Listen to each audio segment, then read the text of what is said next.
So recently social মিডিয়াতে punch নামের ছোট্ট একটা বানরের ভিডিও বেশ ভাইরাল হচ্ছে, যেখানে দেখা যাচ্ছে একটা মা হারা বানর কিভাবে একটা স্টাফ টয়কে নিজের মা মনে করে সব সময় সাথে নিয়ে ঘুরে বেড়াচ্ছে। শুধু তাই না, তাকে দেখা যায় বাকি অ্যাডাল্ট বানরদের হাতে বুলি হয়ে তার সেই স্টাফ টয়ের কাছে গিয়ে লুকিয়ে থাকতে, যা দেখে পুরো সোশ্যাল মিডিয়া একেবারে ইমোশনাল হয়ে পড়েছে। তাহলে কি ছোট্ট পাঞ্চকে মেনে নিতে পারছে না বাকিরা? এখন এই প্রশ্নের উত্তর দেওয়ার আগে বলে নেই, পাঞ্চ নামের এই বানরটার জন্ম হয় জাপানের একটা জুতে। জন্মের পরপরই তার মা তাকে ছেড়ে চলে যায়, আর তারপর থেকেই পাঞ্চ চিড়িয়াখানার স্টাফদের হাতেই বড় হচ্ছিল। চিড়িয়াখানা কর্তৃপক্ষ ছোট্ট পাঞ্চকে ইমোশনাল সাপোর্ট হিসেবে একটা স্টাফ টয় গিফট করে, যেটা সে সব সময় কাছে রাখতো আর সাথে নিয়ে ঘুরতো। এই ঘটনা সোশ্যাল মিডিয়াতে ভাইরাল হওয়ার পর স্টাফরা ডিসিশন নিল পাঞ্চকে তার ট্রুপ বা গ্রুপের সাথে রাখা হবে।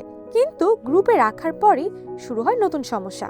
নতুন আরো একটা ভিডিও ভাইরাল হয়, যেখানে দেখা যায় পাঞ্চ কিভাবে তার ট্রুপের অ্যাডাল্ট মাঙ্কিদের কাছে বুলি হচ্ছে, আর পাঞ্চ ভয় পেয়ে তার সেই স্টাফ টয়ের নিচে লুকিয়ে যাচ্ছে। ন্যাচারালি এটা ভাইরাল হওয়ার পর নেটিজেনরা আরো বেশি ইমোশনাল হয়ে পড়ে। তবে জুয়ের স্টাফদের মতে এটা ছিল বানরদের একদম নর্মাল বিহেভিয়ার। ঘটনাটা যেটা হয়েছিল সেটা হচ্ছে পাঞ্চ কিছু অ্যাডাল্ট মাঙ্কিদের সাথে কথা বলতে যাচ্ছিল, যা দেখে গ্রুপের বাকিরা রেগে যায়। যেটা দেখে একটা ফিমেল অ্যাডাল্ট মাঙ্কি পাঞ্চকে প্রোটেক্ট করতেই ধাক্কা দিয়ে তাকে সরিয়ে দেয়, যাতে বেবি মাঙ্কিরা তাদের গ্রুপ রুলস আর সোশ্যাল বাউন্ডারিজ গুলো শিখতে পারে। তবে স্বস্তির বিষয় হলো রিসেন্টলি দেখা যাচ্ছে আরেকটা অ্যাডাল্ট ফিমেল মাঙ্কি পাঞ্চকে একসেপ্ট করে নিয়েছে আর তাকে গ্রুমিংও করছে, মানে পাঞ্চ এখন আর একা নয়। বাট মজার ব্যাপার হলো জু কর্তৃপক্ষ জানিয়েছে পাঞ্চের এই ঘটনার পর জুতে ভিজিটরের সংখ্যা অনেক বেড়ে গেছে। এর থেকেও মজার ব্যাপার হলো এই ঘটনায় সবচেয়ে বেশি ব্যবসায়িকভাবে লাভবান হয়েছে আইকিয়া নামের একটা ব্যবসা প্রতিষ্ঠান, কারণ পাঞ্চের ভিডিও ভাইরাল হওয়ার পর তার হাতে থাকা ওই স্টাফ টয়টা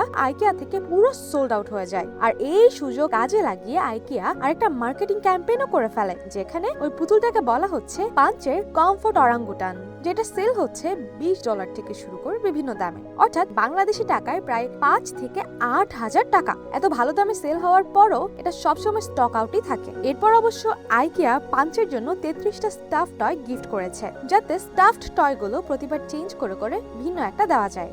এখন পাঞ্চকে আপনাদের কেমন লাগে সেটা কমেন্ট করে জানাতে কিন্তু একদমই ভুলবেন না। হেই, এন্টারটেইনমেন্ট ওয়ার্ল্ডের চটপটে গসিপস এবং অথেন্টিক মুভি আপডেটস পেতে সাবস্ক্রাইব করুন ভাইব নিউজ।